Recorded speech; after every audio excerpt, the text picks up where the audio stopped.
Good evening, everyone, and welcome to SWEDTALK, Sustainability from A to Z. It's really great to be here. Um, just a little introduction about tonight's event. So Sweden-Hong Kong Sustainable Fashion Days is a joint organized event by the Consulate General of Sweden and the Swedish Chamber of Commerce in Hong Kong. We'd also like to thank our strategic partner, the Hong Kong Design Center and Fashion Asia. And we'd also really, of course, like to thank the Mills.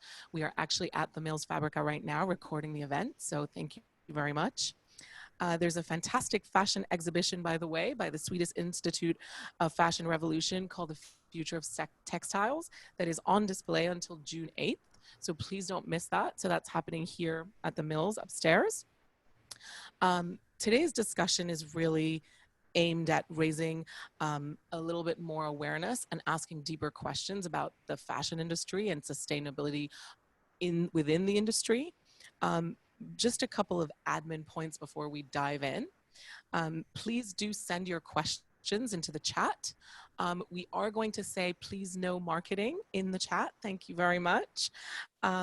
We will also, by the way, be publishing this talk on the SwedTalk website, which is swedenhk.com. So you will be able to watch it after.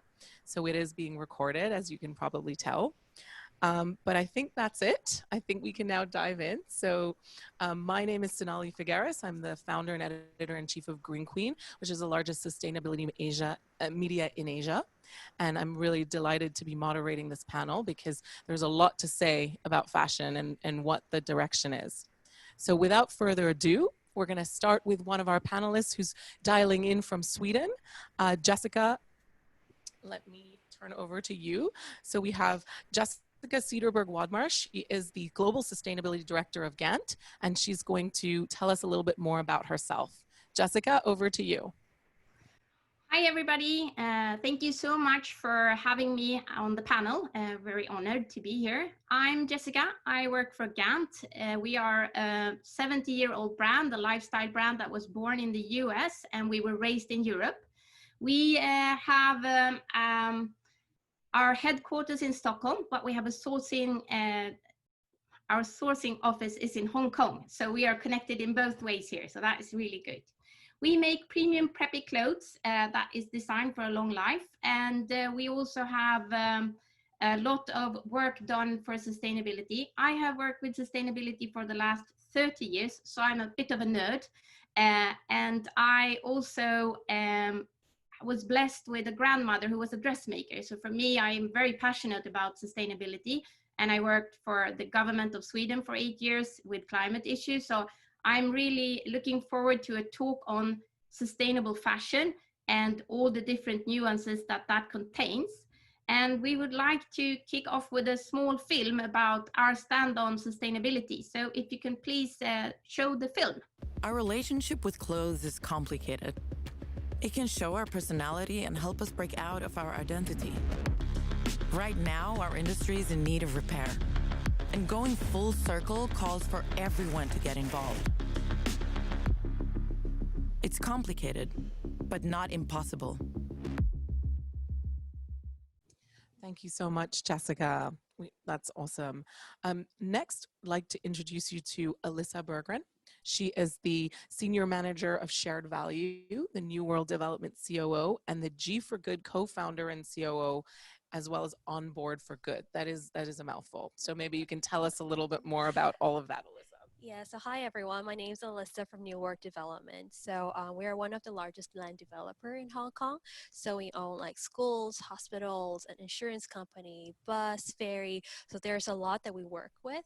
And creating shared value is very fundamental in how we do business at New World Development. So we believe in contributing, creating value for both shareholders and stakeholders. So we should be making an impact to the world while contributing to the ongoing success of our business. So we ongoing do a lot of incubation, investing in social innovation. We have our sustainability SBD 2030 to contribute to the environment. So there's a lot of do good things that we're trying to do within our corporation.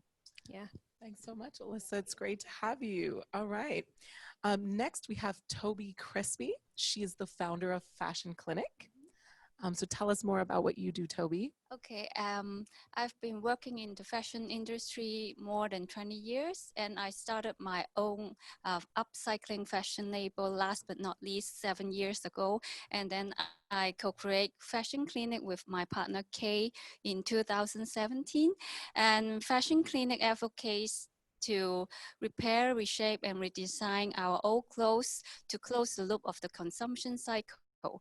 We provide individual upcycling service, and we also collaborate with fashion brands, corporate, and NGO to curate exhibitions, workshops, and events.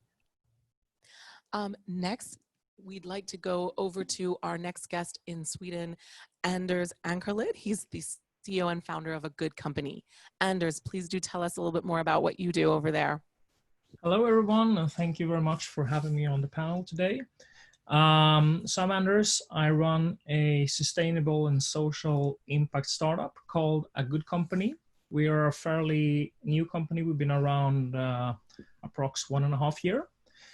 And basically everything we do is to inspire people to break habits of mindless consumption and change towards a more conscious decision making. And our company, we are a Swedish company from the beginning. We also have a Hong Kong office, as Gant has. We rely on 3 different pillars. First, we have our online shop where we sell thoughtful and sustainable and designed everyday products, which we do under the umbrella of being that each and every one of these shall be climate positive. Secondly, we have a platform which is called A Good Community, where we inspire and lift up individual actions or individual positive habits. This sparked from when we got B Corp the last summer. We got criticism from them fairly about that we are not doing anything locally for our community. And as a global brand selling to 50 countries a month, we then come up with the idea of a virtual community where we are lifting up individuals, and we also doing activist campaigns to raise awareness of climate change and so on.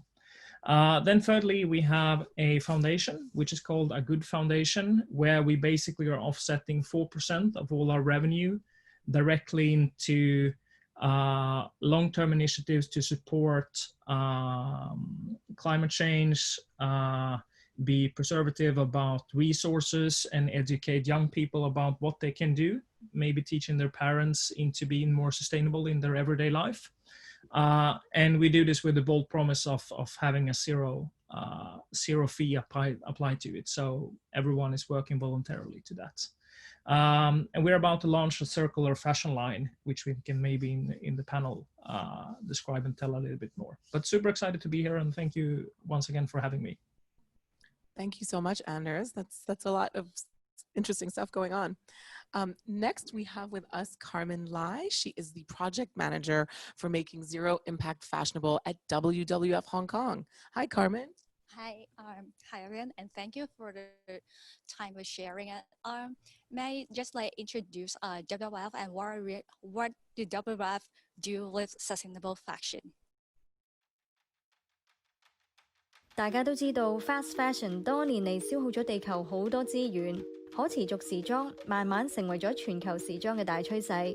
咁其實有咩方法，點樣先至可以着衫着得 sustainable 啲？不如就等我俾啲 tips 大家啦。第一，大家買衫嗰陣諗清楚係想要定係需要，唔好因為好似好抵或者一時衝動就買啊。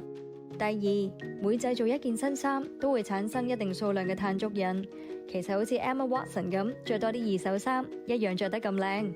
第三，好好保養每一件衣物，跟足晒個衣物標籤，咁件衫就會襟着啲，着極都咁新淨啦。第四，耐唔耐將個衣櫃反轉，唔單止可以揾翻啲好耐冇着嘅衫出嚟，仲會得到啲 mix and match 嘅新靈感。新 look 唔使一定要靠新衫嘅。第五，如果件衫只係有少少損壞，不妨可以試下自己修補，甚至將件衫改造，將佢 upcycle。第六，付出多少少購買質量相對較高嘅衫，咁就會環保過買10件唔襟着嘅衫。第7，選擇用可持續發展物料製造嘅衣物，例如有機棉或者 BCI cotton， 咁就更加好啦。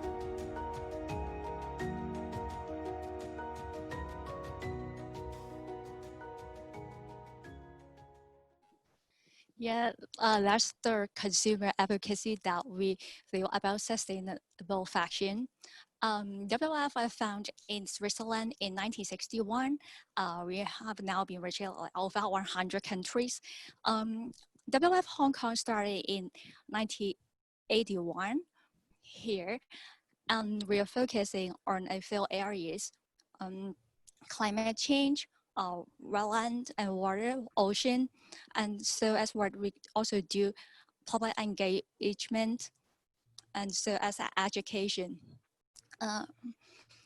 Sustainability, when we go through the SDG from UN, fashion industry has been closely connected with most of the area. When we talk about sustainability from A to Z, the majority of the SDG goals are connected. How we connect together through our project, making zero impact fashionable. We collaborate our industry from leadership, and so as the supply chain, innovation, so as the consumer, all together to make a change for the world and to being sustainable. We are really, and that's what we do. Thank you so much. Thank you. Next to Carmen, we've got Caroline Berggren. She heads up social and environmental sustainability at Helen Limited. Do tell us more. Yeah, that's right. First of all, thank you so much for having me here. This is super exciting. I think this topic is more relevant than ever, and I really look forward to this discussion today. So Hoplun is a lingerie and swimwear manufacturing group. So we also co-create products together with our customers. We have 10 factories today in China, Bangladesh, and Indonesia, but we're also opening up in Ethiopia. So we do cut to pack. So that means that we get fabric and we cut it in our factories and we sew it, we pack it, and then we ship it to our customers. So for us, when we talk about sustainability, it means both environmental sustainability and social sustainability, which I think is in line with some of our customers, such as H&M. We're also looking at sustainability in this way. So I think it's important for us to not forget the social side of sustainability, but I'm sure we'll talk much more about the definition and what it means to be sustainable later.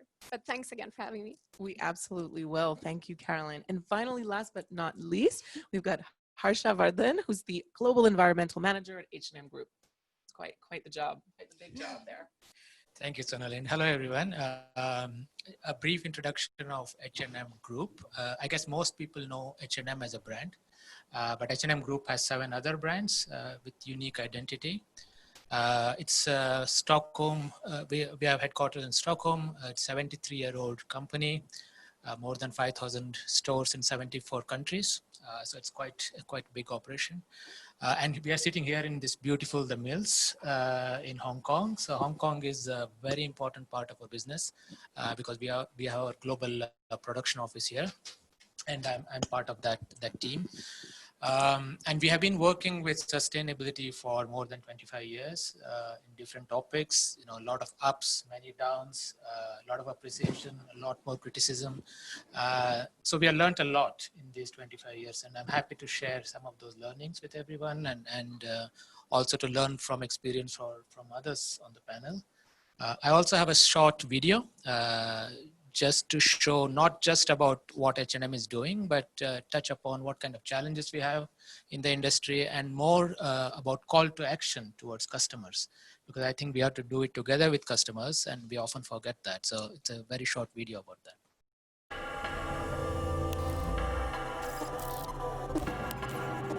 Every day we wake up and create. Melodies, art, fashion, life.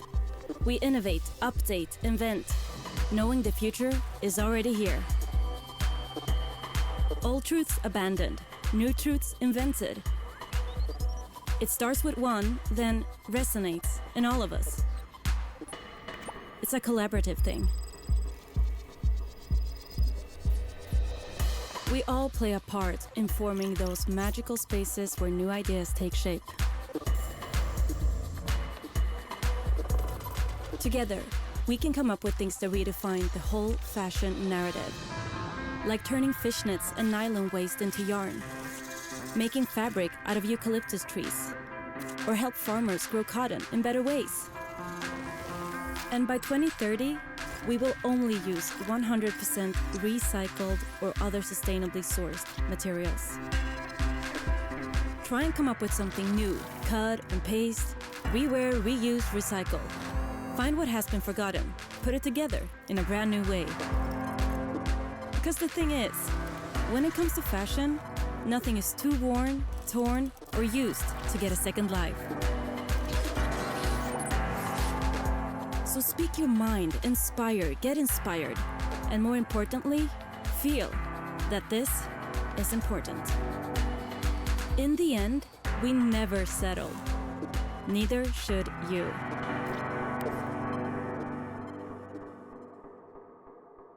Thank you so much. Before we dive into what I'm now really excited for is a very layered conversation, we've actually managed to get your video working, Toby. So we're going to have a quick look at that. Thank you.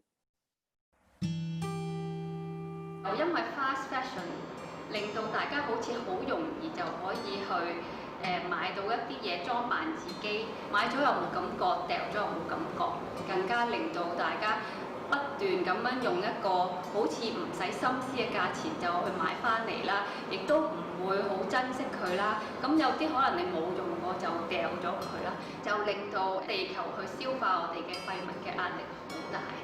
我哋一直咁樣去沿用嗰個系統咧，只係將我哋現有嘅資源咧耗盡，咁我哋就玩完嘅，咁根本就唔可以持續發展嘅。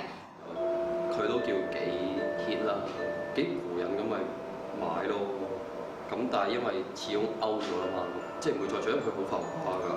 但係又唔使得掉，因為都幾貴咯。呢件衫我已經着唔到啦，因為佢實在太細件啦，而家已經變咗。呢件係我只係洗咗2次咧，就已經開始有一件可能由中碼嘅衫已經變一件細碼啦。佢係又冇乜縮水㗎，但係就太長啦呢件衫。可能因為一啲潮流啦，咁令到佢睇落好似唔適合再着嘅。咁但係嗰件衫可能佢背後有佢嘅故事啦，又或者佢嘅品質係好值得保留嘅。咁因為呢個咧就因為你中意佢個圖案啦，咁我覺得佢哋夾埋一齊係 OK 嘅。咁所以我哋將佢夾埋咗一齊啦。咁譬如你條領咧就唔夠啊嘛，甚至扣唔到啊嘛，咁我就將佢哋拼合埋一齊啦。咁將個形狀同埋個 fitting 令到你舒服啲啦。我覺得即係佢嗰件衫嗰個 pattern 同埋顏色好靚嘅，咁所以我就將佢變成咗呢條少少低浪嘅褲啦。我冇預咗條褲咁嘅樣，其實我係預咗件褸係變咗成個袋嘅。而家係變咗2件嘢咯，咁咪 surprise 啲，同埋最緊要唔會撞咯，同埋撞衫係一樣好悲慘嘅事，咁整完出嚟又 OK 嘅喎，即係我又唔會唔着，成功咯。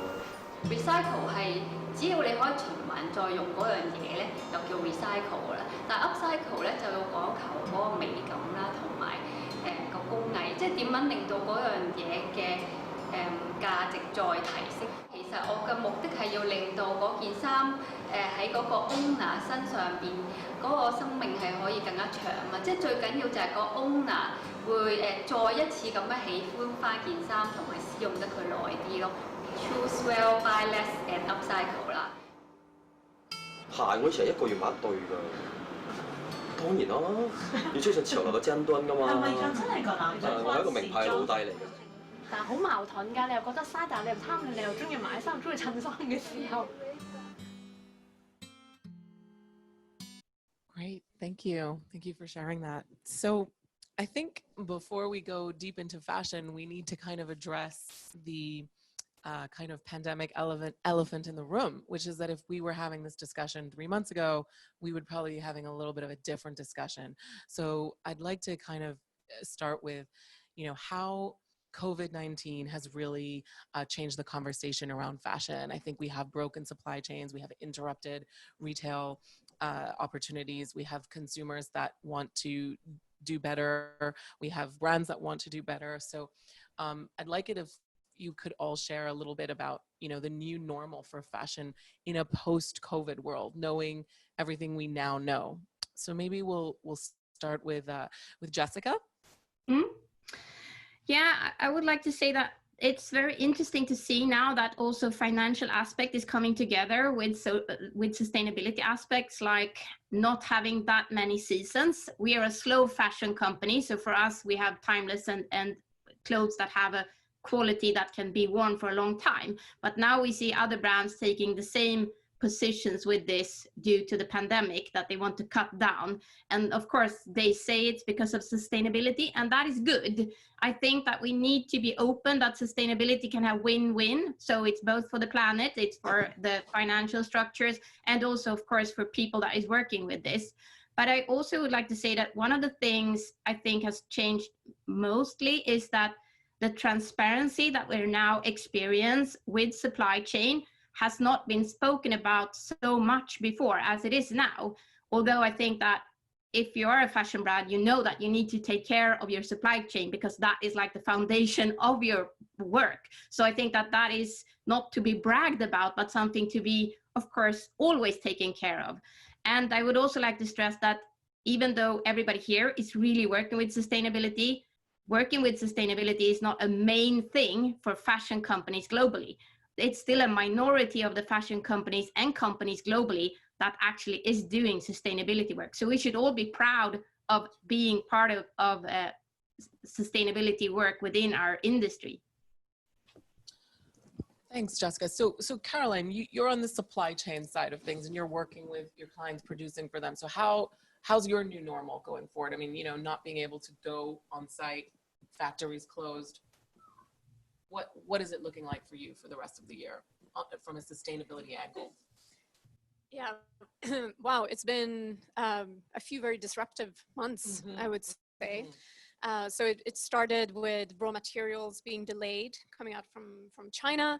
And then, of course, we had a lot of canceled or postponed orders, which affected our cash flow. And now we're seeing COVID starting to spread more rapidly in places like Bangladesh and also in Indonesia. So we had our factories closed in Bangladesh for a little over a month.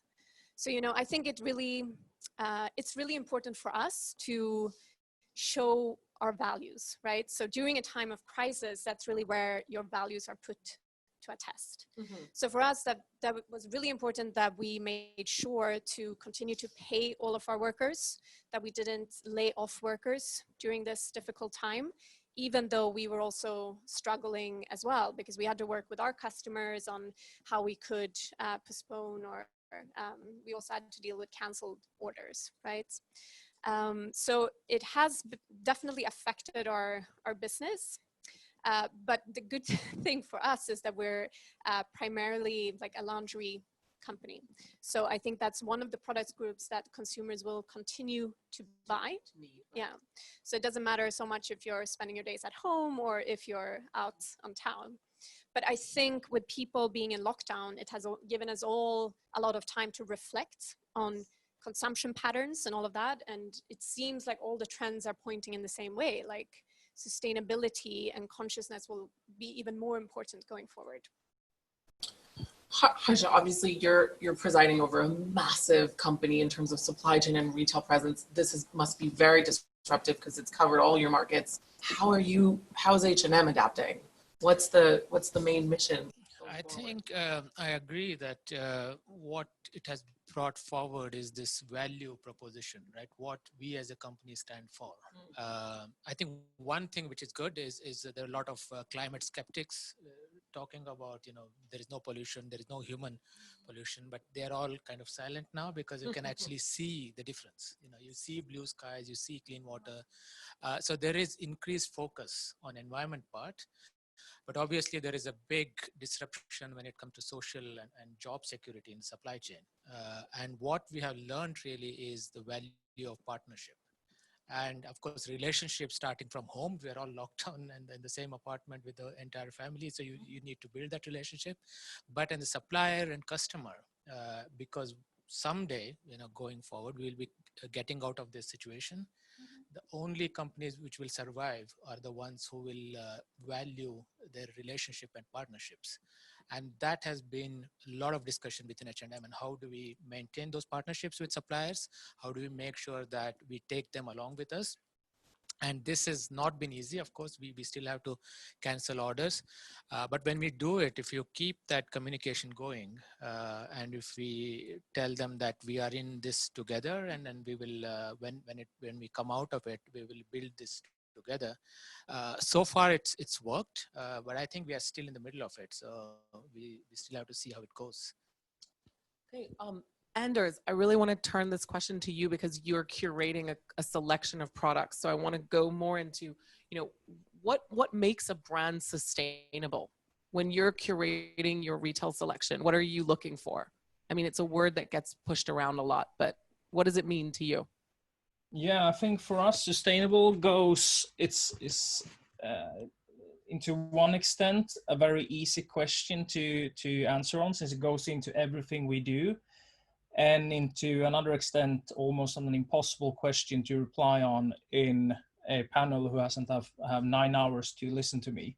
But if I'll try to sum up a little bit, we look into all parts of a production, all parts, starting from basically the idea of a product that can be made out of basically anything. If we can replace an ordinary product with something sustainable, then we look into the capacities needed of making the actual products. All goes from workers to energy source to taking care of waste materials. Can that be reused in a different manner?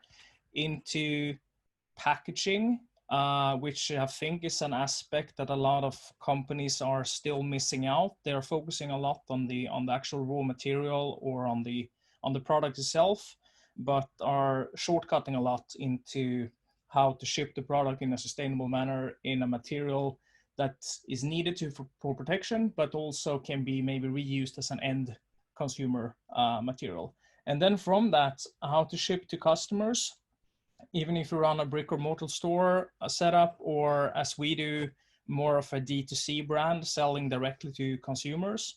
How do we send out these items to them in a sustainable manner, and how can we educate them about the efforts? Taking a shipping alternative may be taking a little longer, but it's more for the environment, a better alternative rather than express. And how can we, in a sustainable and responsible manner, also take the items back and make something either something new or another item of that. And just a short note, when we are looking into our circular fashion line, the last piece there has really been the most struggleful part, and where I see, who's not coming from the industry previously, that is a lot of talking about making things circular, but in reality, speaking from the experience of talking with maybe 150 different factories, in reality, that's still a big step to take, to put it at least. So that's how we see about sustainability, and we care for all of these aspects, and I think that's why we are so, into some extent, considerably slow in launching new products and items, since it takes a long time to understand all of these puzzle parts that in the end delivers a good product for our consumer. Thank you, Toby. Let's dive right in. So Anders has mentioned this last part of circular, the circular part of fashion, and you work a lot with upcycle. I mean, for you, is sustainability about upcycling? I think as we see the sky getting clear when the factories are closed during the global lockdown, and I think local production is getting more important after the pandemic. And I think upcycling design and after sales service must be included in this new system. Yeah. So local upcycling. Yeah. Carmen, what about you when you're educating people about sustainability? How are you defining it? And sustainability is how to make harmony with how people connect well, be in a harmony with our world.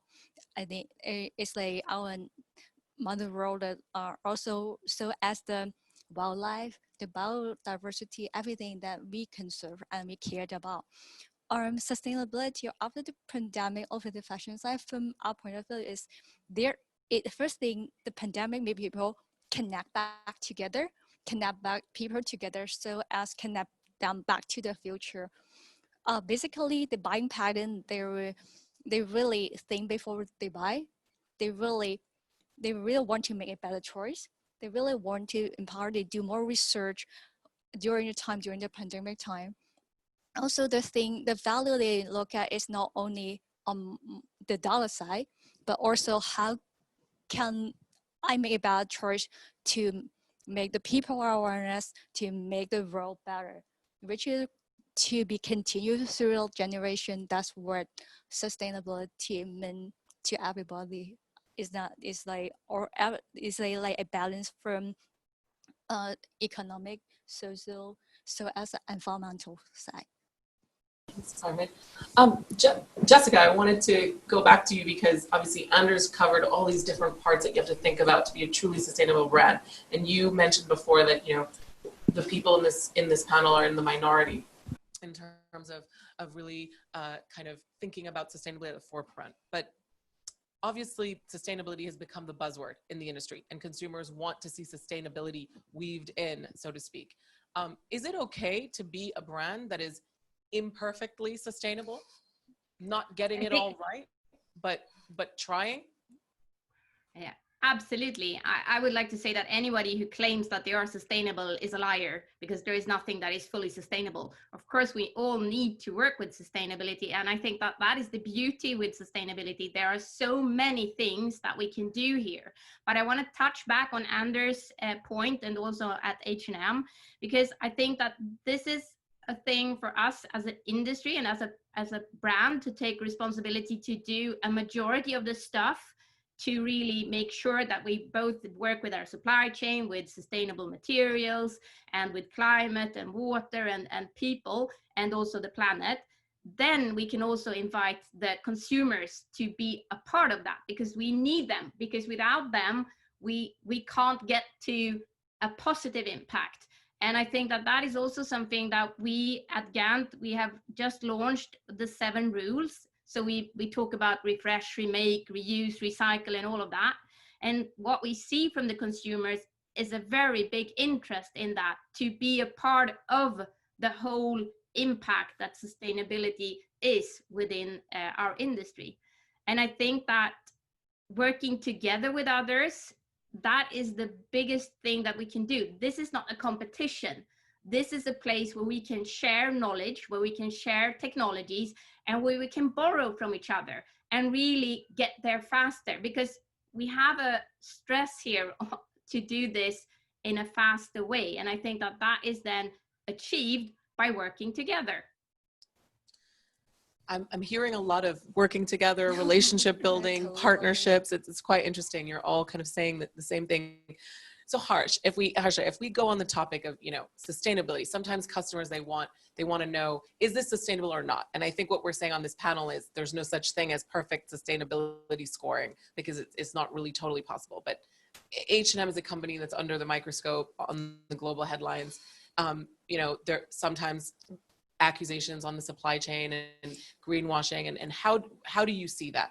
What's the lens that you look at that through? What's your responsibility as a company to deal with those kind of headlines and understandings? I think first of all, yeah, the whole greenwashing thing is, yeah, it should stay away. You know, greenwashing is not good for anybody and for the industry. Within H&M, I mean, we are 200 people working full time for sustainability. And wow, all of them are, you know, screaming at our communication team that we have to communicate more, because we are doing so much more and you are not communicating enough. And their response is, you know, we don't really know how to communicate all of this complicated stuff. And if we start doing that, there is a risk that we are, you know, closer to this greenwashing. because the situation is the kind of complicated situation we are dealing with, whether it is farmers' issues starting with fibers, to supply chain issues, to international laws and social laws. It's very difficult to communicate to customers in a way that they understand. And that is where I think we need some kind of industry standard on how to do it. We have this Sustainable Apparel Coalition, which we are part of. And we are hoping that they will bring up a standard for transparency, for example, because the only answer for greenwashing is transparency. We have to trust that our customers are intelligent. We don't have to be filtered between our suppliers and our customers. We have to be transparent about what is happening. But we definitely need some kind of industry standard, because otherwise everyone is running with their own marketing messages. And I can understand it's totally confusing for every customer. Absolutely, absolutely. So Alissa, coming to you, with the lens of all the different businesses, and as a real estate developer working with many different businesses and brands, what's your take on the greenwashing question? Well, I think for greenwashing, it's definitely out there, and a lot of people are trying to avoid it, or it's scaring people. But I think it's fine to not being perfect. For example, like our company, we're doing creating shared value. Are we perfect in every aspect of what we do? No, but I think if we're willing to learn, willing to be open, willing to listen, I think that's a key importance. And embracing change and allowing baby step is very important. So leaving space for imperfect change is essentially what you're saying. So what I'm hearing is, I really liked what you said, Harsha, about you trust that your customers are smart. However, as a person in the media, I can tell you that people often want binary answers. Is this sustainable? Is this not? So it's complicated, and I think it's difficult to deal with that. But for example, Caroline, your product is lingerie. So the problem with lingerie is what happens at the end is usually something that doesn't have a good secondhand resale market for hygiene reasons and other reasons and discomfort reasons. Where do you see your responsibility for the end of use of the product? Because you're not communicating directly with the end consumer. Yeah, that's a really good question. So I think for us, it's important to design products with the end in mind, right? So you design it so that it can be recycled. And as you say, I don't think there's much of a secondhand market, but it's probably more just like breaking down the fibers, of course, making sure that it's done in a hygienic way and all of that. But we also have materials like metals and other parts of the products that also need to go into recycling. So I think it's a little bit more complicated if you compare it to just having like a mono material cotton t-shirt, right? But I think that's definitely where we're going, and it needs to be possible in the future. Are your customers, who are the brands and the manufacturer, are they asking you for this? So we do use recycled materials, right, when we start the process. But as we don't have control over the end consumers, that would be with brands, right? So that's how you close the loop. So the consumers need to sort of hand in their used clothes, and then it needs to go to the recyclers so that we can get new fabric and recycle and close the loop again. So I'm going to ask a bit of a controversial question. I'll start with Toby on this one, since upcycling. I mean, isn't the most sustainable thing you can do not to buy anything at all? I think not stop buying is impossible. And to close the loop of the consumption cycle, Fashion Clinic advocates to choose well, buy less, and upcycle. And there are tons of usable and even valuable textile waste being dumped into the landfill every single day. So instead of exhausting the new resources, why don't we explore our creativity to think about how to make use of them? Yeah. So Anders, for example, when you're looking at your fashion line, are you looking to do everything out of upcycled fabrics? So our idea has over this 14-month shifted a little bit. Our initial idea was to work with basically more upcycled rather than anything else. The more we learn about materials and fractions, what we are leaning on instead is to try to work with not blended fabrics, meaning if we do something in cotton, we keep it in cotton and we're not blending in recycled polyester or whatever, which is typically what most brands are doing. And the reason for that for us is that we know if we are making that, we can then in a sustainable manner increase the recycled part, and we can actually have a closed loop of, let's say, t-shirts with more and more percentage of the recycled part, since the tests we have done in cotton, where the first blend on the first production we are now running is, I think, 30 to 35% recycled. We have tested it up to at least 6 times, where we've been able to increase between 5 and 10% per time without getting it to be too stiff. So I think from our perspective, we are more focusing on trying to keep the fraction as clean as possible, rather than being obsessed about this has to be upcycled or this should be a blend of that and a blend of that, since at least from our understanding, that requires that you insert some sort of synthetic material, and due to the fact that it's so complex to then, when you're doing the recycling, to break it down, basically get the organic one or the natural fiber go into section left and the synthetic one go into the section right, has been, as far as we know, very, very complex. So that's what our aim so far has been. We also shifted our mind like bi-monthly, and that's why this has been taking forever, since the more we dig in, the more complex it gets. Thank you. Jessica, did you want to share about upcycled fibers and fabrics? Yeah, I want to share. I would also like to say that for sustainability to start with quality, I'm wearing a 50-year-old shirt. It says old as me, and on top of that, a new one. And I think that we use mainly natural fibers. 89% of our collection comes with natural fiber. And when it comes to recycling that, in the end, that is, as Anders said, a bit harder than recycling synthetic fibers. But we, of course, then need to look into this from a consumer point of view. And I think that all the research shows that a consumer very easily wants to see a tag that tells them this is sustainable. There are many different ways of communicating sustainability. And of course, here is where giving a guidance, but you also need to get into depth then. So that is why it's important to have that on your website, and also to have these panels where we can talk more about all the things we do behind. So I think that helping the consumers is a key part to drive sustainability as a mass for everyone, to get that point of like, oh, so here is a tag, I find that that is sustainable in that and that and that sense.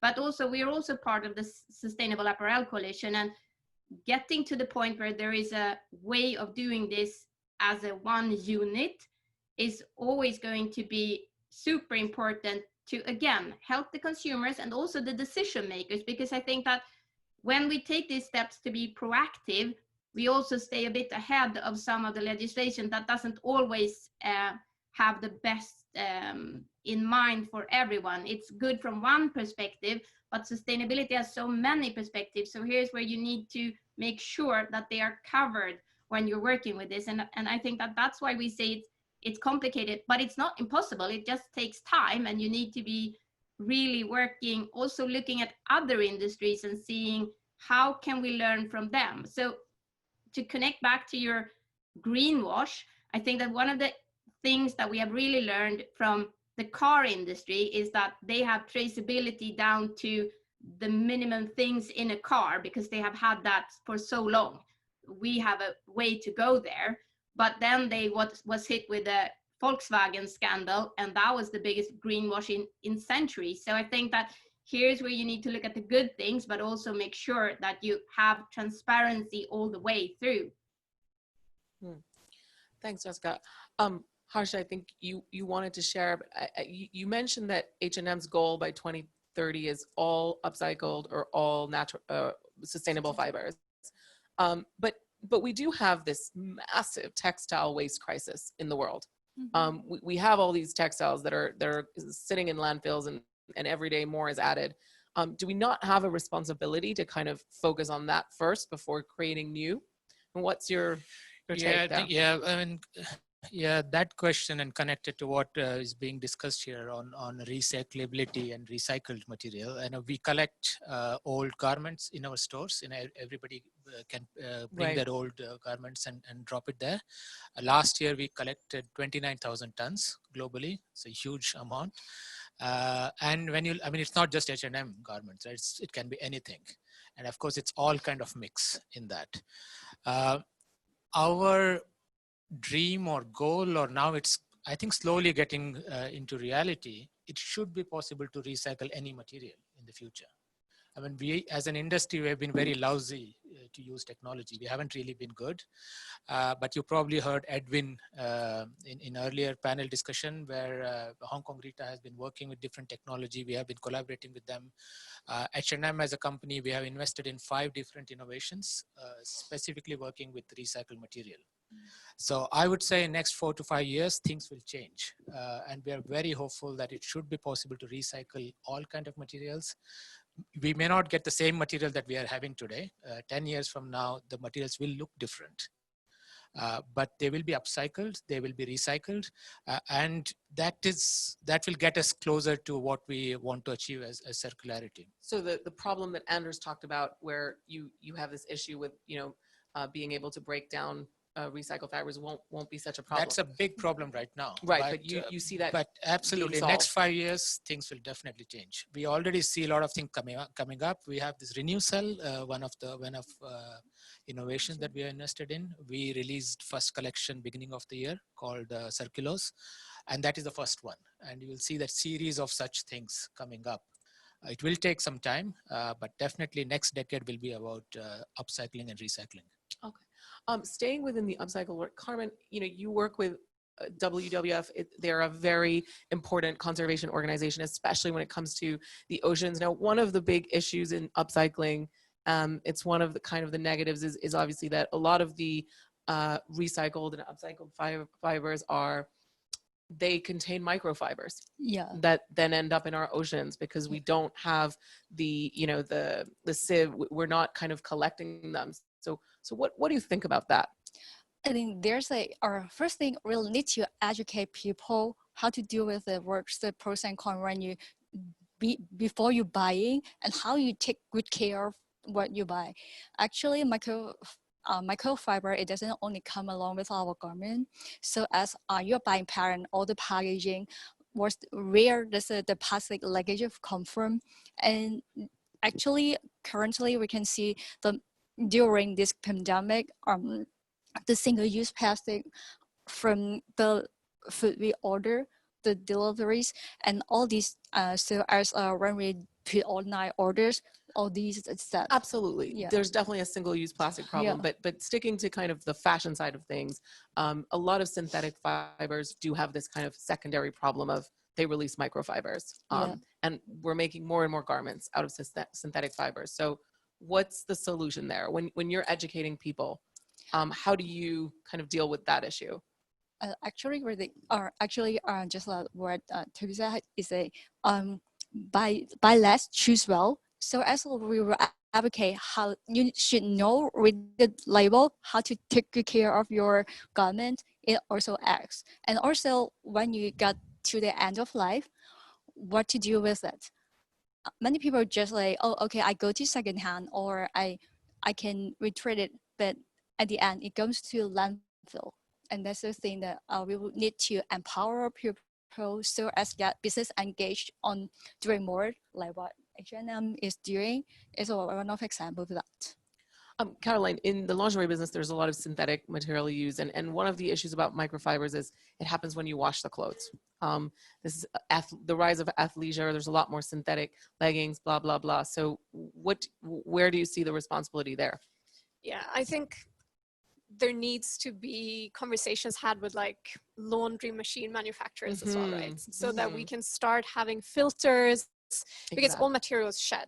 And I don't think that people are going to start giving up polyester, you know, tomorrow, because Right. it's in pretty much everything. Right. So I think the problem is, unless like everyone wants to buy a bag and put all their polyester clothes in that bag every time they do a washing cycle, that's possible. And then you can collect the microfibers and plastics that way.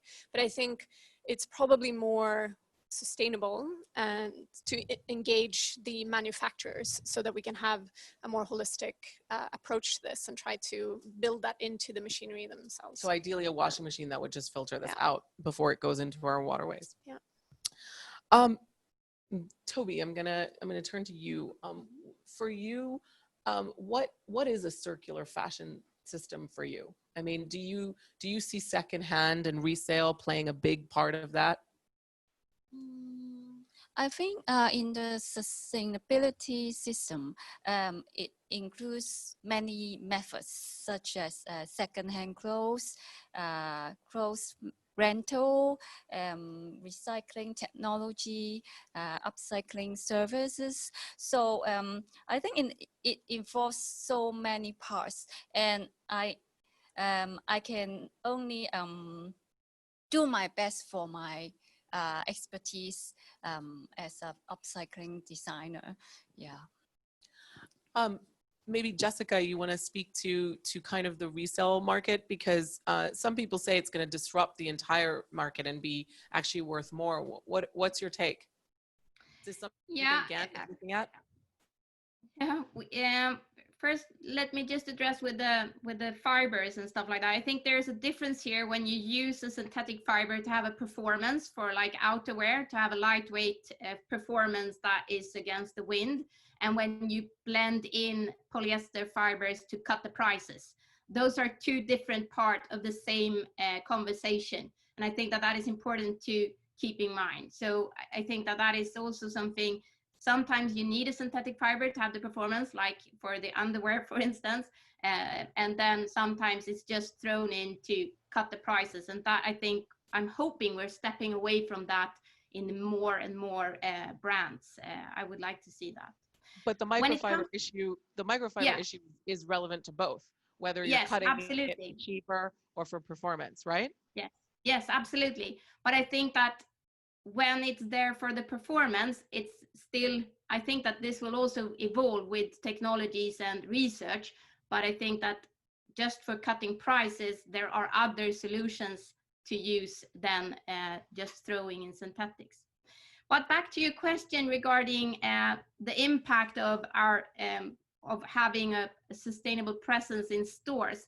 We have 4,000 selling points, and we have 750 owned stores. And of course, that has an impact with that from a retail footprint. But I also would like to say that one of the things that we see is that when you shop in real life in a store, we get less returns. People keep the things that they are buying compared to when they buy online. And I think that we have a talk on how much comes back online, but it's not compared to how much we're talking about the big impact it has to have a store. That is still not there. And we can see also that it caters to different people. Of course, the pandemic has made that we needed to push for everyone, to push to have a better premium experience online as well, not just in a store, because all the stores were closed. But I think that this is also different customers want different experience. Some want to buy online, others really appreciate being in the store.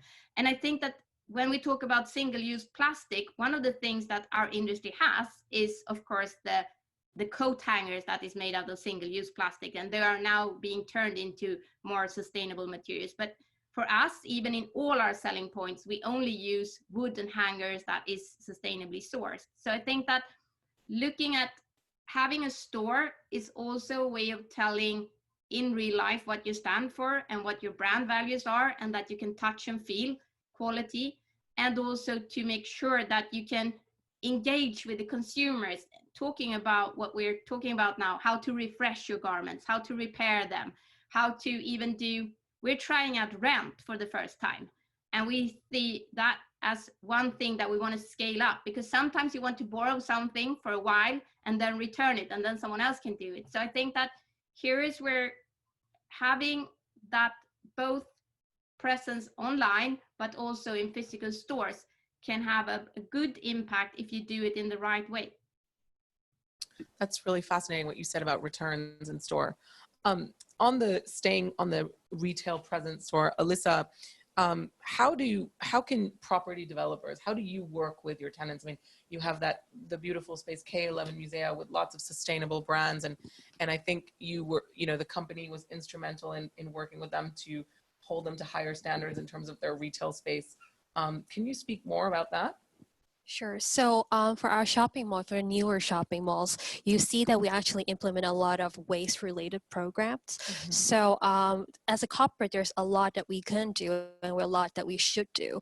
And for our recent CEO, Adrian Chang, he's the third generation of the family. He's very strongly believed in sustainability. So with all the newer buildings, we actually have a lot of technology putting into while we're building that building. You will see a lot of greeneries inside, outside, to make the building more sustainable. But in terms of for our tenants, all of them would have to pledge with a food waste or waste program. And then also we're providing a platform for them to shine. When you look at K11 Musea, it's not only Gucci and Prada that you're looking at. You see a lot of smaller brands, for example, Save the Duck, Bottle Top, because like actually the CEO go out there and look for these brands himself. Because a lot of these sustainable brands, they're not being seen. You don't very often see them in bigger shopping malls. So we want to provide a platform for them to shine, for them to be heard, for them to be seen, and for them to actually communicate with the mass public that actually quality garments can also be sustainable. So when you look at Save the Duck, it's actually equally warm. They actually invented a technology called Plum Tech that actually replace goose downs, but it's equally warm. So there's a handbag store called Bottle Top. They use recycled bottle tops from Kenya and also leather cutoffs to make handbags. And they're all very beautiful, but they're sustainable and they're all about women empowerment as well. So a lot of these brands that we're looking for, we really hope that we can provide a platform for them to shine.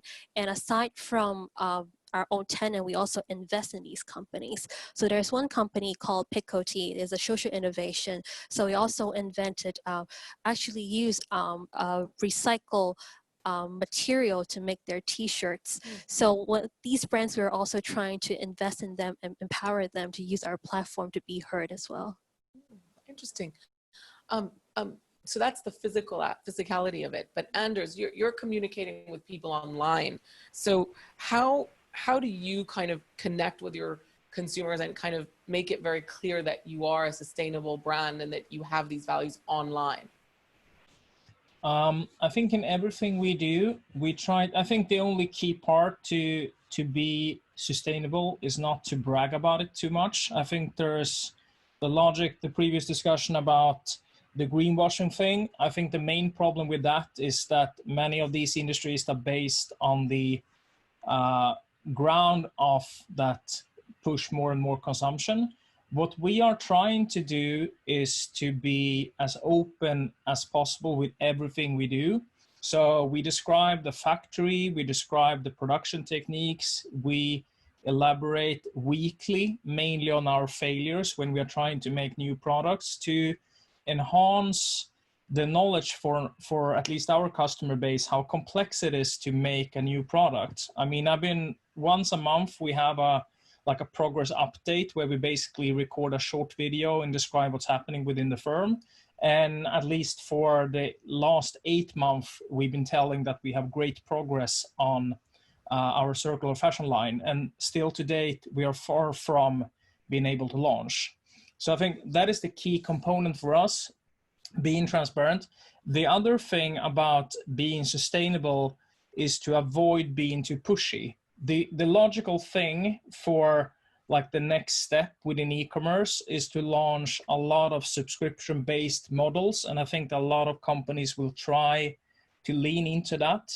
But at least as we see it with the vision we have with the company, it's a bit counterproductive launching subscription models if, let's say, a garment is still good looking and valid. And even though that is easy, one click to stop or pause the subscription, I think that what we are really trying to do is to to one extent, we obviously need to sell to be able to pay salaries to our staff and be able to invest and so on and so forth.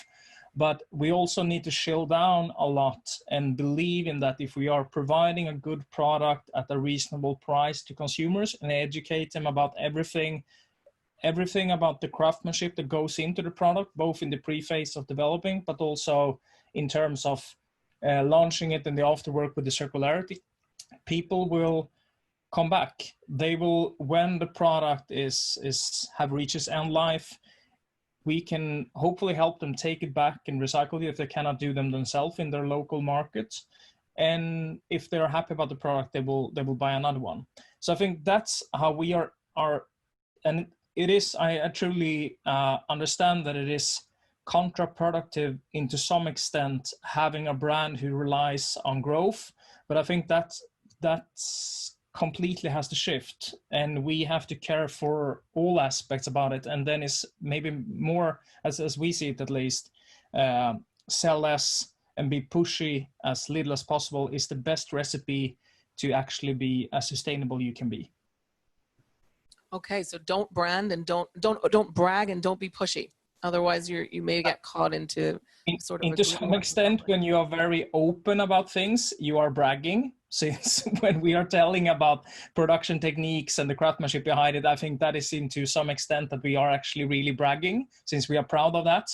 But pushing the sense to avoid sales, pushing the sense of avoiding like, here's a time for you to do rebuy. And we have loads of these. We have data of like predicting buying behaviors. When should a notebook or a mobile case, or whenever we have data on whenever that should be exchanged. But instead of being too pushy about it, we try to sit in the chair a little bit longer and not wait for the customer to come back, but at least chill down on the pushiness. Does it make sense? It's a bit counterproductive to be a brand not trying to sell as much as possible. Yes, it's an interesting paradox. It definitely makes sense. I think Jessica wants to say something, and then I'd really like to ask Carmen a question. Yeah, but I think that, yes, of course you shouldn't be pushy, but you also need to tell, because there are so little things out there. There is still a minority of us doing this, so we need to share. We need to be transparent and talk about this, and we should be proud about it. I don't see that as bragging. Of course, there's a fine line here, but I think that knowing is also being a part of the solution, and you want to never stop learn about this and always continue, because there are so many things here that we can learn. And I think that hearing others talk about it is one way to really improve how to get there faster. So I just want to stress that again. Yeah, absolutely. But I think and what Anders is saying makes sense to me too, because I think some brands want to fly too close to the sun, and I think you can feel when somebody's being authentic in their branding and when someone's just kind of using the buzzwords to sell you something. So I think there is a fine line. It's a difficult balance. But on the education and awareness raising front, Carmen, you showed us this video that you use to kind of help educate people. Do video and social media have become these very visual means to connect with consumers, and I think they're very powerful because of their visual nature. I think sustainability has come a long way because of social media and its graphic visual nature.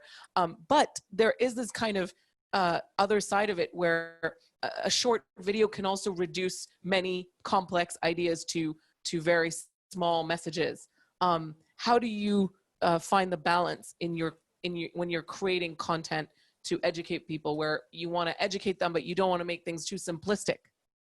Actually, I think the first thing is like we got to know our audience. When we do like education or doing the awareness building, starting from kindergarten kid to corporate, we so as a government engagement, we connect all people. And the thing is, like, we got to know we got to know our audience and what kind of material, what the key messages in that particular area that we would like to pass down.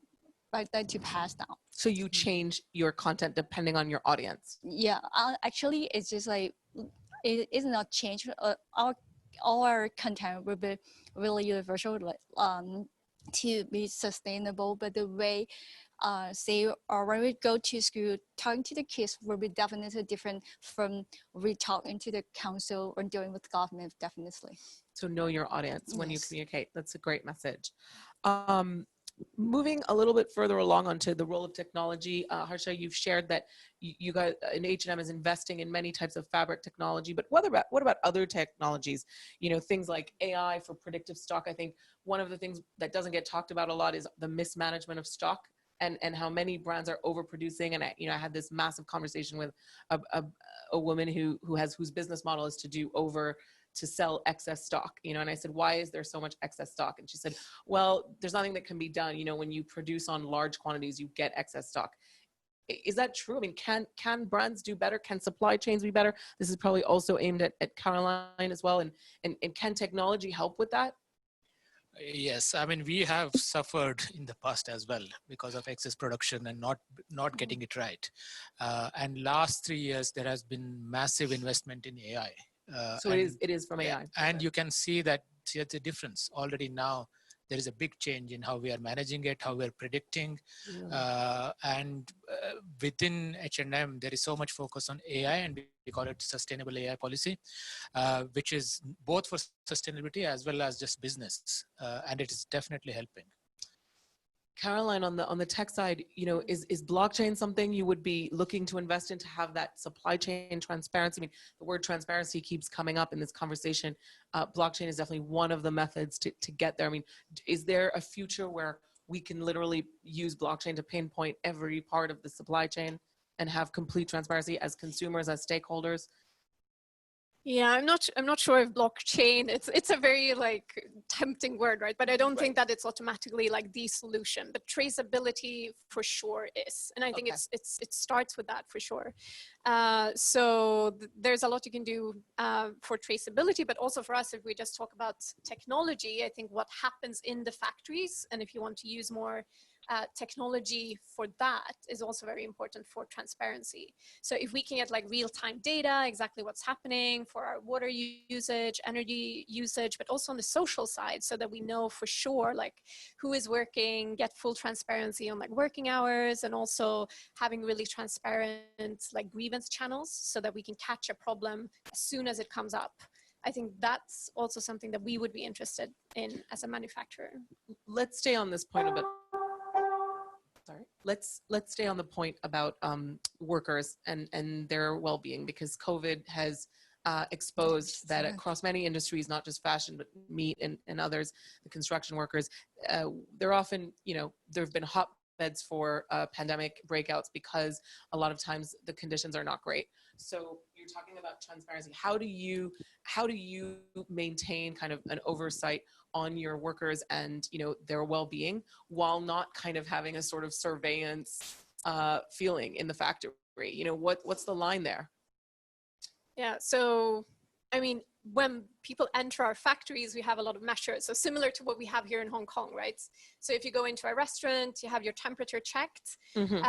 Visitors have to sign a health declaration form. Sure. If anyone in their household is sick and things like that. So I would say we have pretty good measures when people are coming into our factories with hand washing. We have social distancing in the factories, people sitting further away from each other when they're having lunch, things like that. But I think the main risk is probably still when people are out in the communities, especially if you look at, poor countries and densely populated countries. That's out of our control, unfortunately, and it's still a risk. Right, and that's definitely on the risk side of the pandemic. But what about just workers working in the right conditions and feeling that they have safe workplaces, both from a mental health perspective and a physical health perspective? Yeah, so I think that goes back to the whole social dialogue question, right? So making sure that workers' voices are heard, that you have a transparent communication between management and worker representatives, and also that we have proper grievance channels in place so that workers feel that they can raise concerns and complaints anonymously, or if they want to give their name, there should be channels for that. If they want to stay anonymous, there should be channels for that. So I think that is really important to make sure that we know and we hear directly from the workers. do your customers ask you for this information? Do they want to know that the workers at your factories are being treated well? Your customers who are the brands that buy from you? Of course. Yeah, I think that's the short answer is, of course they want to know that our workers are. This is something they're proactively asking about. Absolutely. And even for grievances. So I think, you know, I would love if we could share more of the grievances coming in and have that as a way of building trust, because I think it's a healthy sign if we get a lot of grievances. If people are concerned about, oh, this person sitting next to me, she is gossiping too much, or the food is not good. If we have a lot of grievances coming in, that's a good thing, because that means that workers are actually trusting the channels, and we're also more likely to catch something if it's something of a more serious nature. Okay, last question before we open it up to the audience questions, of which there are many. Oh, my question was going to be for Jessica, but Jessica, did you want to say something? Yes, I would also like to add, when it comes to the social aspect, that is also where it's super important to have third-party valid audits done, and have someone else, not me, walking around in a factory saying, oh, you look nice, how are you feeling, fine, and all of that, so that you have someone that you can trust between there, so that they can have that transparency and also share that within for others. Audit. And also third-party audits. Yeah, and also I think that also being part of big organizations like the UN Global Compact and also the Second Higg Index, where you also set up the standards, and where you have where you have a ground, this is what we stand on, this is what all of us are doing together. And still, it's a minority of us as companies that are part of that, but this is super important to get there. Otherwise, we will still be very unequal when we compare this. And there are so many things within sustainability. So to have that comparison is still important, to have a better perception as a consumer. But also I think that one of the key elements in this is people working within the brand. They want to know. They don't want to work for a company that doesn't do sustainability. Young people now are so much more picky than others, that if you don't put up your sustainability work, they're not going to come on board. And we need experience and knowledge and talent. And for that, we need to prove what we do within sustainability. So it's both internally, and also media are looking more than ever at this, which is great. They should be watching us. But I think that again sets the bar, that you have to do this in a strategic, planned way, and also have a very clear goal on where are you reaching for and when will you get there. So I think that also starts with you doing the work, and then you can include more and more, and also reaching out and working together. Thank you, Jessica. Okay, I'm gonna ask everyone the same question. This is a surprise question. I want to know from all of you, before we go to the audience questions, what, as sustainable fashion missionaries within your respective companies and in your respective jobs, what's your biggest challenge that you're facing over the next 6 months? Alissa, we start with you. Sorry, put you on the spot there. Well, we're not exactly fashion experts, but you're in the greater sustainability space. Yeah, actually, for us, I think we're quite hopeful. I think the whole consumer behavior has changed. The lockdown has shown how business can actually address climate change or global warming and what we can do for sustainability. And people have seen how vulnerable the world is, and has raised tremendous awareness on social or environmental sustainability. So I think in the next 6 months, a lot of our projects, a lot of messaging that we've been trying to bring it out has been very challenging, but I think the trend of people are more aware of sustainability has accelerated tremendously. So now things are actually getting easier for us to educate on sustainability, and our projects are more well received. That's a great answer, but I still want to push you a little. Give me one challenge that you're facing. It's great to know that some of the challenges you're facing are, I'll come back to you since I put you on the spot. Toby, what's one of your biggest challenges? You mean during the epidemic? Anything. You can pick anything. Just going forward, looking at your horizon, what's one of your biggest challenges? Can I let somebody to answer first? Sure. Does anyone want to volunteer, or we'll, Carmen? I think the biggest challenge that is like we found some gap between people's understanding or business engagement, so as the public commitment towards sustainability while what's really happening. We are urging and we really see our SWR, we keep saying that we are limiting, we are reaching the limit. We got like 2030 targets to hit, and we are over consuming the world. But people think that they have already contributed a bit.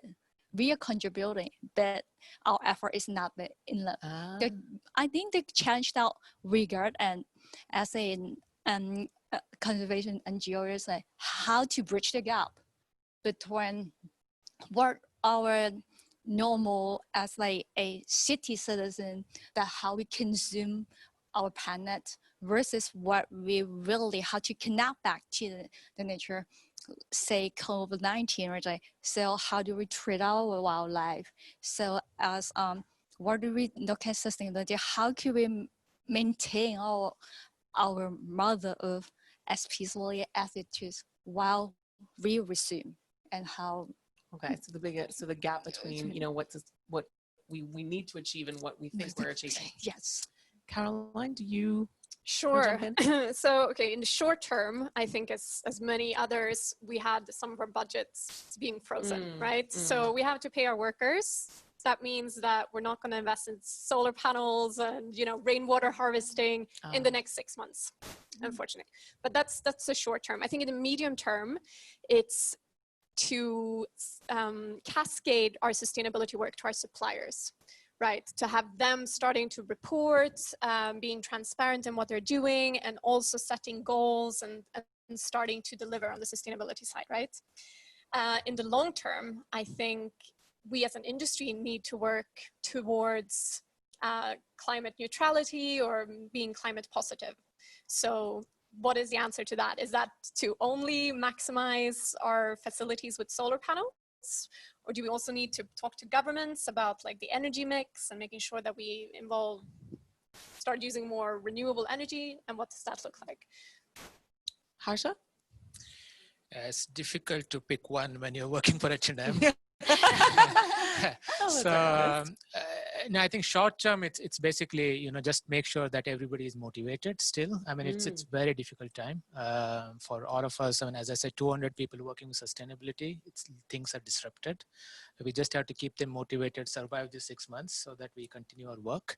But I think long term, one biggest challenge is how to make circularity scalable. It is not enough to make it in our small little bubble for our company and our stores. It has to be scalable and it has to be accessible for the entire world. And that's not going to be easy. But it's not just for sustainability. It is also for survival of the business. If we don't do it, business will die. So we have to get it done. Thank you. Anders, what's your big challenge going forward? Jesus Christ, there are so many. Pick one. I think the one challenge, at least from my personal perspective, is to continue to find energy, since this is clearly like a marathon rather than a sprint, which goes with my personality a little bit. I always think there's an easy solution around the corner. And clearly this is gonna take time to fix.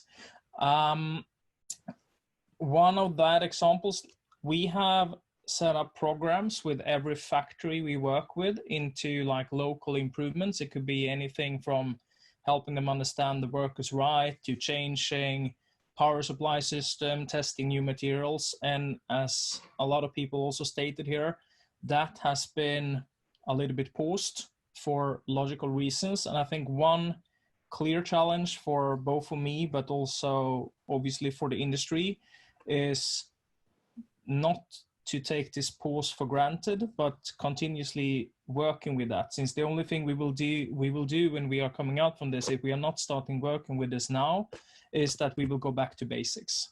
I think there is I think people are heavily overestimating how used people are with habits. And I think I have been fairly positive about that we will, after this, have a tremendous behavior change. I'm not so sure about that anymore, since I see where I live that people are turning back with it. Like when the sun comes out here, people are going back to the traditional behaviors. So I think that is that's our main challenge, to continue grind with the thing we grinded with before, and also find energy in this endlessly complicated whirlwind which we are experiencing every day, selling to this many countries and have this remote team, which we are fortunate to have into one extent, but also having a lot of issues with that when countries are closing down after one another and now opening up with local issues. So that will be mine. Thank you. Jessica? Yeah, we have set up 7 big strategies, and in those we have everything planned out. So we plan to have all our materials sustainably sourced in 2025. We're at 50% now. But I think that our main challenge is water. One of the things that we're talking way too little about is water. It impacts all of us, and there is so little water in the world that is fresh and clean and available and accessible to all of us. And our industry is really dirty when it comes to this. So here's where we also set up a goal to mitigate 50% of our water resources within to 2025. And with that, we need help. We need all the technologies, we need all the knowledge, and we need partnerships for this. So I think that for us, it is water. And that is one of the biggest issues that we have to take into everything. And it affects the planet, people, and of course the products. But that is our absolutely biggest challenge. Thank you. Alissa? Okay, back to me. Back to you. Well, I think I would say being committed to our goal with sustainability. I mean, I agree with Caroline, with all the budget, it's on hold right now. We do have a lot of plans before too on sustainability, on how we build buildings and how we have different investment in technologies to make our buildings more sustainable, and how to make the right choice in using our budget to stay committed, because it's not about a marketing tool that we're talking about. Sustainability is a real commitment that we're doing right now. So how being on a limited budget at the same time staying committed would be a challenge. And Toby, rounding out Yeah, with you. I found the question difficult is because I think the biggest challenge to me is over, because the people are getting more understanding about the value of upcycling design and the craftsmanship. And all players in the fashion industry knows about the tendency of going sustainability. So especially during the epidemic, people getting bored at home and trying to find everything to learn to pass time. So I found more people who are more interested in handcraft and embroidery, hand stitching. So I found that I even have more opportunities for workshops and even writing special column for the magazine about sustainable fashion. So I think it's quite hopeful for me. Yeah. No challenge at all, not even budget, not being able to do events? Yeah, and maybe because my business is the smallest one here, so it's easier to handle. Yeah, yeah. All right, well, thanks everyone for being so honest and for answering all the questions. There are so many questions from the audience, so I'm gonna try to go through as many as possible here. I think I'll ask Jessica to answer this one because she mentioned about, the question is, Jessica, what will be the solution for lowering returns during the pandemic? Well, there isn't one solution. There are many solutions, I would like to say. So I think that this has to be from end to end, looking at that. And it also touches upon another thing that is one question here, and that is to do with transports and to do with that. And I think that we are measuring, all of us, I think that for sustainability, numbers is key. You need to measure, you need to make sure that you know what is happening here, here, and here, and see the long effect from here, from one end to another, and also see all the detours it makes on the way. So I think that there is no one solution to that, unfortunately. But Is that what you're looking for, or is there any other answer? Because that is a tricky question. Unfortunately, I don't have the person who asked the question. No. So we're gonna have to hope that that's a fair enough answer and a very open and honest one. This is a question for Harsha. I won't lie, Harsha, there's a few for you. I'm used to it. Yeah. So this question is around the program you mentioned of collecting all the clothes in the stores. This person is asking if there's footage or data showing how much clothing you that is returned and what happens with them. So I think you've already answered the 29,000 tons globally that you diverted from landfill. But the second part of the question is, what happens to that? Yeah, so this is published every year, sustainability report. Okay. And it's done through our partners. So that person can go through a sustainability report, and it's very clear on exactly what happens, how much is resold, how much is recycled and reused. So it's all publicly available information. Okay, so I'm going to ask you the third part of the question because this is from someone else, but since you're on the same, and this is for Jessica as well, what do global brands like Gant and H&M do with excess stock, and how do you sustainably handle the excess stock? So is there overlap between what you do with the excess stock and the stock, the clothing that you collect from the recycle bins? Some of it is yes, it's connected with that, but I think a lot of this excess stock is sold as in sale in most of the cases, and if it still remains, it has to be recycled.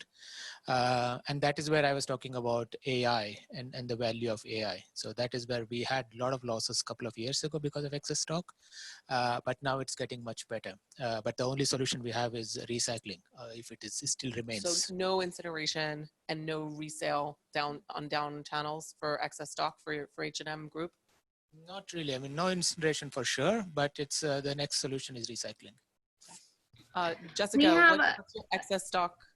Yeah, we put both the excess stock and also repair, rent, remake, and all of those into the Gant 7 rules and for our circular bit. So that sits within that strategy. We have a very clear strategy to follow the EU waste hierarchy on what will happen with a product when it can no longer be sold for full price in store. So that follows a very clear chain. And of course, we also make sure that we don't dump this somewhere and to make sure that is. But there is also this thing about excess stock. We have very timeless products, so even if it is produced 1 year, it can still be sold. We have a never out of stock, so that then is replaced. So we have the same fabric, the same style. So when a pants get worn out, you can come back and buy the matching pants 4 years later, and we still have the same quality and fabric in store. So it's really important to make sure that you do it end to end. And also we are starting this autumn to take back from our consumers. We're taking back the Gant clothes, so we're different here from H&M, to see how to give those a third and a fourth life. And then, of course, if we can remake them together with smart, brilliant upcycling artists, that is also one thing that we're looking into.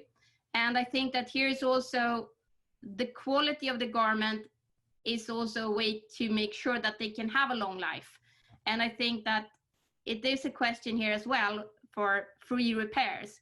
We just launched a lifelong repair on all our jeans, and that will be from now on. So all our jeans now comes with a lifelong repair. And I think that also the fashion clinic is also teaching how people should take care of that. So before it ends as an excess stock, you need to make sure that you do as much as possible before it ends up in the end. Okay, thank you, Jessica. You've actually answered another question from someone, which was Patagonia offers free repairs, and it seems like a good way to encourage consumers to use clothing for longer. Do we think that this is something a lot of fashion companies will do? And I think the answer is yes. I think H&M, was it Cause that does repair now? Cause and H&M as well in some of the shops, call it Take Care project. I mean, it's still a project right now. If it works well, then it has to be scaled up in other shops. So repair is definitely on the line. So the answer to that is yes, Patagonia is definitely a leader there, but it's coming everywhere. So another question, I'm going to ask this to so Caroline, this is going to be for you because this is about social. Sorry, I'm still trying to read the question. So in relation to the social impact of garment manufacturing, so this is in reference to a recent SwedCham movie screening and the plight of women involved. Do you think that in around 10 years, it will be more likely that basically everyone throughout the textile industry will be well paid, not just certain brands, or will they be replaced by robots? Right, Caroline, that's a big one. I think we're still far away from having just everything automated and everything made by robots, right? So I think we still need people in our supply chain for the foreseeable future. But yes, the question around wages is very important. And I think we need to move away from only talking about minimum wages.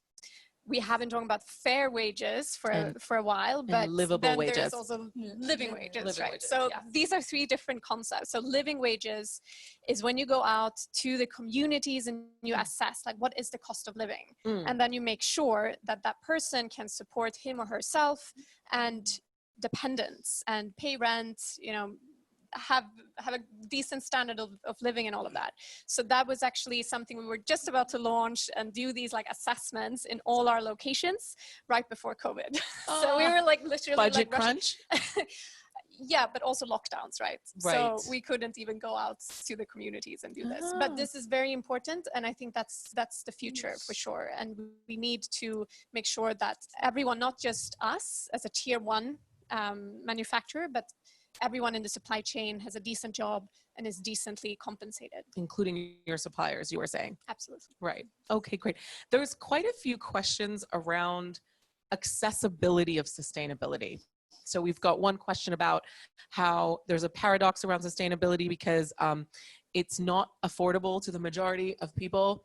So I think maybe that's not totally true with a brand like H&M, but there's also this idea that someone else asked, are we leaving people behind when we talk about sustainability? Is there going to be kind of this divide between people who are, you know, can be sustainable and people who cannot be sustainable? I'm going to pass this over to Anders to start.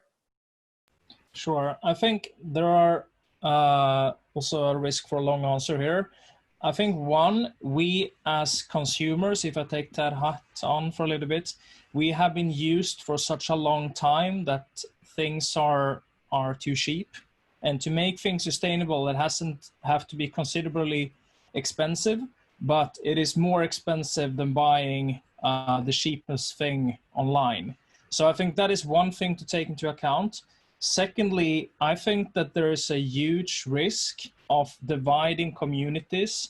If you have very little to live on, you typically lean on buying cheaper things, you eat cheaper things, you can't afford organic, and I think that will goes into consumption behaviors as well, and I think that's truly unfair and it's very uneven, but that's basically how the world is built. So I think what brands can do is to be as transparent as possible into what goes into the product, and maybe also, which I think we are proud of doing comparisons to help consumers to understand and by themselves realize the differences without pointing fingers. But obviously being eco-friendly and buying organic or buying only conscious things, it is a matter of how much you can afford it. So that's like, and it will always be that way, even though that we as brands or whatever has ambitions into, it shouldn't be, but obviously it's not, it is. Jessica, you had your hand up before. Did you want to add something on this? Yeah, I wanted to add on this because it's about affordability. And I would say that, of course, different people have different perceptions of if they want to be a sustainable person and consumer or not. But at Gant, we made it the majority of everything. And also we didn't upcharge anything for the consumers when we stepped over to organic cotton or anything like that. That is something for us as a brand to take the cost for. It's not for the consumers to pay for. So doing the sustainability work, I found that it was very important that we take that charge and not put the charge on consumers, to give that accessibility to everyone. not just the ones with a bigger wallet, and also to have a bigger impact to make it on the majority of everything that we do. I think that that is also a tipping point. That is it something that you do only in a small capsule, or do you use the capsule to grow with everything so that you can implement that in a bigger way? One of the things that has come up as a question is the positive impact that sustainability can have. And I think that today we have focused a lot on all the challenges. But of course, working with sustainability, it's one of the key things that I find so much energy in, as that you can really make a difference with all of these conscious choices that you do. Taking a step away from doing like you always have done and taking one step at a time towards a positive future and a positive impact is really one of the key things that is such a great thing to work with every day. Thank you, Jessica. Harsha, you wanted to say something? Yeah, I think maybe it's a bit philosophical. I mean, when it comes to people who cannot afford, I would argue that they have more sustainable lives than us. Agreed. You know, they eat healthy, home cooked food. They don't buy more than what they need. They don't use AC. They don't travel by air. A lot of problems we're talking about is rich man's problems, and we should acknowledge it to some extent. So sustainability is not just about, rich man can afford. In India, for example, I mean, traditionally, it has always been a sustainable society where I come from, and now things are changing. It is becoming non-sustainable. So we can look at both sides of it, and it's not always true that it's more expensive to be sustainable. That's true. On the side of buying less, there's a great question: is buying less better than buying green? And how will business models change if consumers adapt to buying less? Toby, I feel this is for you. Which one's better, buying green or buying less if you have to choose? I think buying less is more important. So that's number one. Yes. Because as what Fashion Clinic advocates, to choose well first and then buy less. So whether it's green or good, they are good products. So so I think buy less is more important. And how do you see business models changing if people start to buy less? I mean, this has an impact, right? If we all overnight start buying less. It's also another advocate of Fashion Clinic, because we're concerned about how to close the loop of the consumption cycle. We encourage after-sale redesign service. So people can buy the good products and then make it last by using the after-sale service to repair, reshape, or redesign their pre-loved garments. So the economy can go on, even the people buying less. All right. Interesting. What's the next question? Okay, there's a question about, I'm afraid I don't know what this means. Maybe it's a translation issue. What is your take on biofabrication, and how will it change the course of sustainability in the future? Will biofabrics ever be viable for the retail industry? I assume biofabrics are biodegradable. I don't know if it I'm not too sure what this term means. Maybe someone can translate this. But I assume we're talking about kind of new types of fabrics, which you kind of touched upon. Maybe like sustainable leathers and probably fabrics made from mushrooms and. Would that be biodegradable plastic, as what you say, biodegradable leather? Maybe. Okay. I guess. Maybe. Actually, we haven't covered that at all. Are we looking at more biodegradable, easily biodegradable fabrics in the future? Thank you, Carmen. I think, I mean, there is one set of sustainability expert. They're talking about biodegradable as more important to manage the waste problem. Our opinion is that since we are so bullish about recycling in the future, we believe that it's not needed to be biodegradable, and that's we want to recycle more and more. Biodegradable material is difficult to recycle, and most of the biodegradable materials. Why is that? Because they biodegrade. I mean, they degrade into fiber quite easily. They're not strong enough to recycle, and they require special condition to biodegrade.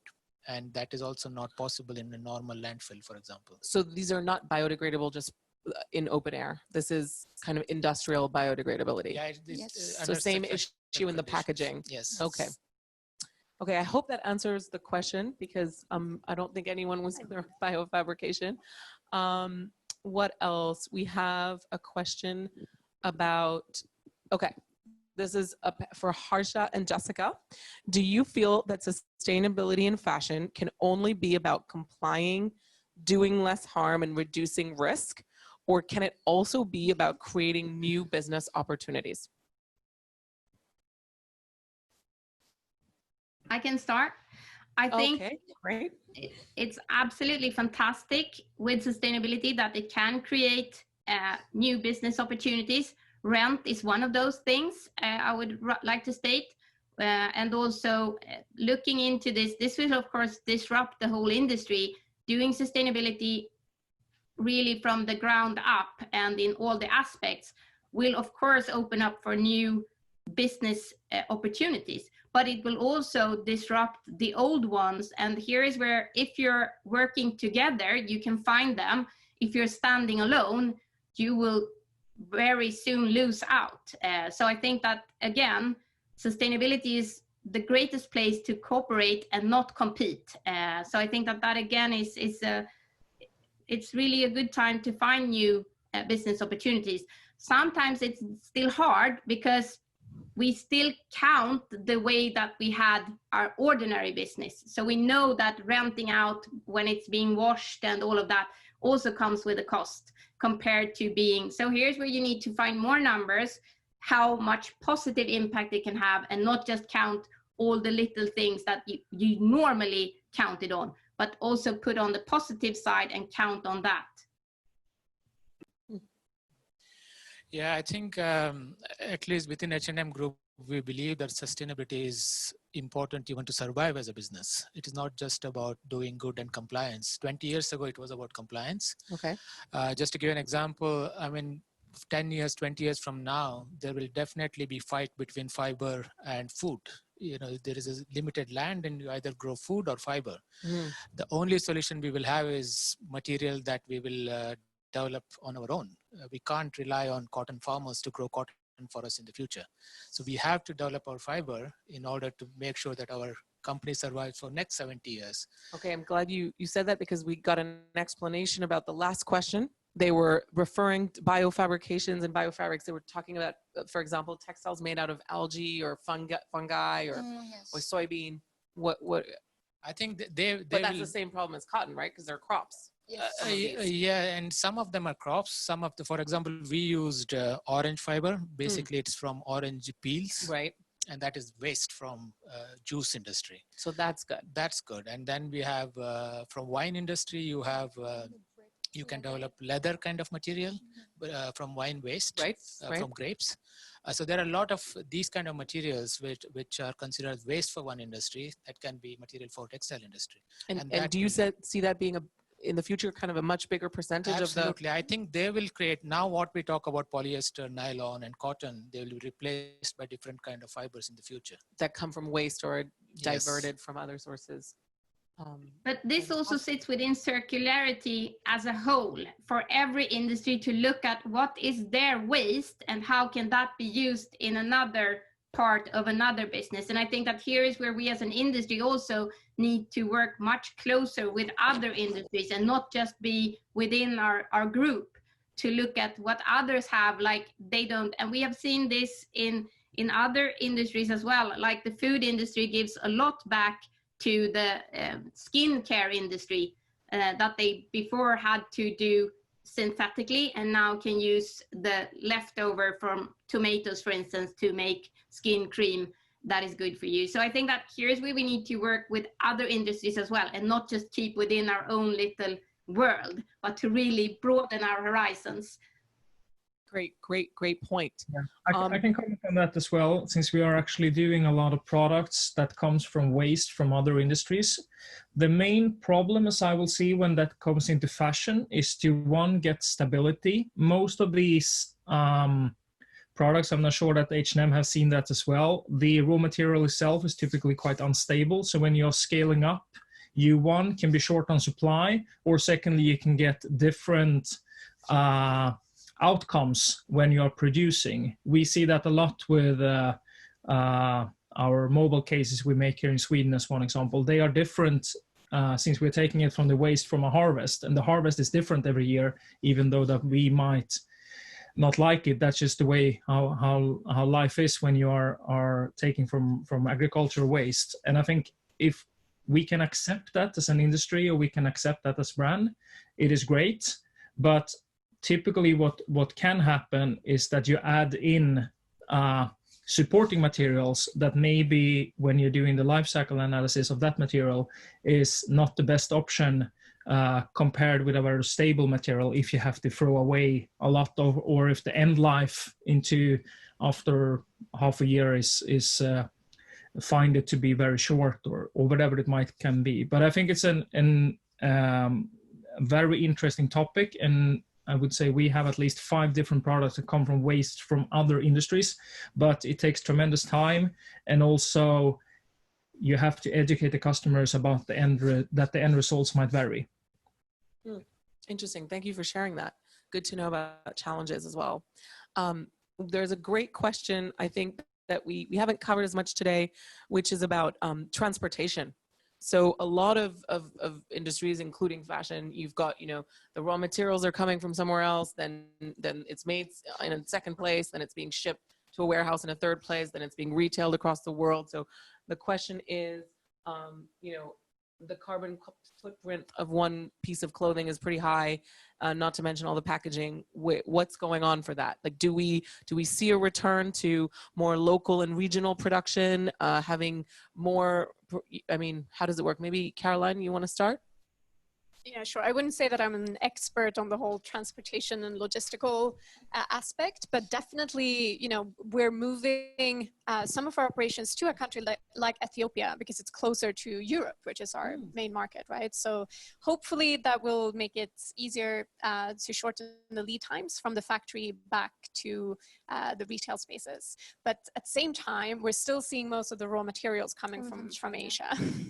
So yeah, it's difficult, but I think ideally you just want to manufacture close to where you source, and then, also preferably have your customers close by as well. But is it realistic to be in a world where, everything is manufactured kind of more locally and more regionally, or will there always kind of need to be raw materials and production that is further away? Jessica's got her hand up, so please go ahead. I just want to clear one thing up. All the research shows that the biggest impact for climate is the raw materials and the processing of the raw materials. The transportation of a product, unless it goes by air flight, of course, is still small compared to all the other bits that you have your impact on. So you can still ship with a boat or with train or lorry the raw material from one country to another, and it still won't have the biggest impact. It's still what kind of raw material you choose, also how you process that, and of course, if you have a quality on the product, you have a very long lifetime. So it sits with all of those, and of course, we choose mainly to transport by boat because it's both environmental smart but also economically smart. But I think that here is also where you need to make sure that you understand the whole picture. And of course, but when you come to, we talked about having a store or sending back, we know that it has a huge impact when people buy 3 shirts of the same size and send back 2. That is not what we want on e-com either. So here's where you also need to educate your consumers of sizes and fits and all of that. But I think it's important to realize that the biggest impact comes from raw material and process. Thank you, Jessica. One final question that we haven't answered. It's a little bit of a longer one, so I'm just going to read it out. It's great that there are checks and balances in how the industry is going towards a sustainable fashion future. But somehow, with the criticisms the industry and some companies continue to get, no matter how good they're doing, do you think the criticisms are really looking at the bigger picture or merely throwing stones at the industry? How can we give them a more balanced information? That's a big one. Anybody want to jump in? I think that is our biggest challenge as well, right? I mean, I think just because a lot of this criticism has helped us as well. I take this example of what Greenpeace did with detox campaign against fashion brands in 2011. When it first came out, it felt like, this massive criticism. They were doing protests in front of all the stores. But 9 years on, we see that how beneficial it has been to the whole industry, because we actually learned that there is something wrong in the way we are using chemicals. And we worked on this for the last 9 years, and now we see the difference on what kind of chemicals being used and how we measure it, how we report it, how transparent we are getting as an industry. So some of these criticisms are welcome and it's important. A lot more is, again, it's lack of information, lack of transparency, and that it goes back to the brands and businesses to make sure that everybody understands what we are getting into. Carmen, did you want to? He mentioned, Harsha mentioned the role of an NGO in pushing the industry to be better. Is that something you see as part of your responsibility? Actually, our approach will be like we feel that, as what I mentioned, there's a gap. It's not only from the consumer side, also from the business side. We will advocate and hope that to engage, and then we hold hand together to create a better role in the future. As you mentioned, there criticism over chemical use. We also, water scarcity is one of the biggest issue in the world. WWF also engaged many brands to do a water stewardship program, which engage locate where their biggest water consumption site is, and then clean the rivers and join hand together with their to study their supply chain. So as for cotton side, we engage like Backyard Cotton initiative, helping not only saving water, use less chemical, but also improve lives for the farmers. That's what we do, and nobody can do alone.